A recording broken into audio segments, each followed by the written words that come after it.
Nah, oke. Nanti nanti cara buatnya seperti ini ya, Kak. Nanti produknya misalkan di tempat saya itu kan ada tol ya, ini. Tol Ngawi ke Kediri. Nah, kuantitinya ini Kakak pilih aja nih.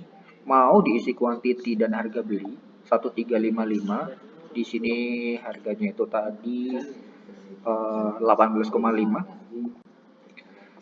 18,5, atau Kakak isikan aja seperti ini, atau isinya langsung ke totalnya di sini.